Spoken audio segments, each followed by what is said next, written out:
नमस्कार दोस्तों, इससे पहले हम लोगों ने डाइकोटोमी या द्वि विभाजन के आधार पर देखा कि कोरिलेशन कितने प्रकार के होते हैं, जिसमें आपने by serial, point by serial को समझने का प्रयास किया। आज हम देखेंगे कि टेट्रा कोरिलेशन कोएफिशिएंट क्या होता है और इसको कैसे ज्ञात किया जाता है। तो टेट्रा कोरिलेशन कोएफिशिएंट जो होता है, tetra correlation coefficient, tetra correlation coefficient वास्तव में जब दोनों चर आपके वेरिएबल दोनों वेरिएबल कंटिन्यूअस हो, लेकिन परिस्थितिवश या आप अपनी सुविधानुसार जब उसको बांट लेते हैं, द्विविभाजित कर लेते हैं, मतलब आर्टिफिशियली जब चर द्विविभाजित रहता है,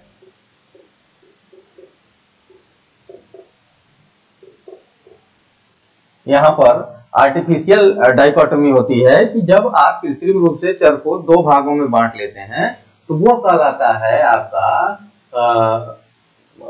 अगर उसके बीच कोरिलेशन निकलता है तो वो टेट्रा कोरिलेशन कोएफिशिएंट की कैटेगरी में आता है। ठीक है, अब मान लीजिए जैसे आपके पास है IQ है, जॉब सेटिस्फैक्शन है,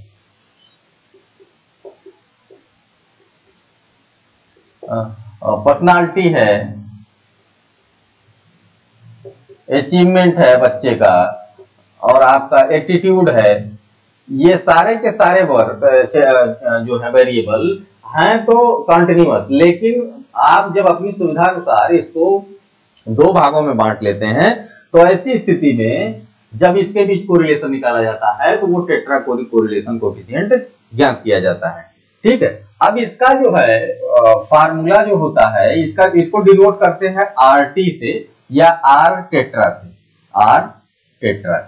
ठीक है, इसको डिनोट करने के लिए RT या R टेट्रा लिखा जाता है। नॉर्मली RT ही यूज करते हैं। तो देखें RT निकाला कैसे जाता है। तो RT निकालने के लिए सबसे पहले आपको 2:2 कंटीजेंसी टेबल बनानी पड़ती है।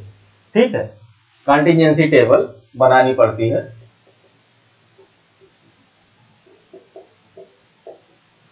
Two into two. ठीक है, कंटीजेंसी टेबल कैसे बनाते हैं, ऐसे। ठीक है, टेट्राकोरिक है, 4 पार्ट रहेंगे, A, B, C and D। ठीक है, अब इसके बीच कोरिलेशन आपको निकालना है। तो कोरिलेशन का फार्मूला इसका क्या होता है, RT equal to cos in bracket 180 upon 1 plus under root AD upon BC। ये फार्मूला होता है cos, ये डिग्री में रहता है। ठीक है, अब cos की जो वैल्यू आएगी उसको आप टेबल से जो है कोरिलेशन में कन्वर्ट कर लेंगे। तो ये इसका फार्मूला होता है RT equal to cos 180 upon 1 plus under root AD upon BC का जो है डिग्री निकालनी रहेगी। तो ये फार्मूला होता है किसी भी जो है जब वेरिएबल को आप आर्टिफिशियली जो है द्विभाजित कर लेते हैं तो उनके बीच टेट्रा कोरिलेशन के लिए ये फार्मूला होता है। अब मान लीजिए एग्जांपल से समझिए, मान लीजिए आपने जो है एक ले लिया जॉब सेटिस्फैक्शन ले लिया। ठीक है, अब जॉब सेटिस्फैक्शन को दो भाग में आपने बांट लिया कि सेटिस्फाइड है और अनसेटिस्फाइड।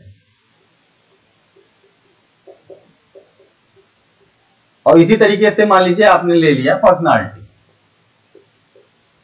पर्सनालिटी को आपने कह लिया कि मेच्योर पर्सनालिटी के हैं और इमेच्योर पर्सनालिटी। ठीक है, ये दो कैटेगरी में पर्सनालिटी को बांट लिया, दो कैटेगरी में आपने जॉब सेटिस्फैक्शन को बांट लिया। तो ये दोनों जॉब सेटिस्फैक्शन और पर्सनालिटी दोनों तो कंटिन्यूअस चल रहा है, लेकिन अपनी सुविधा के अनुसार आपने इसको दो भाग में बांट लिया। अब इसकी मान लीजिए आपको कंटीजेंसी टेबल बनानी है, तो कैसे बनेगी,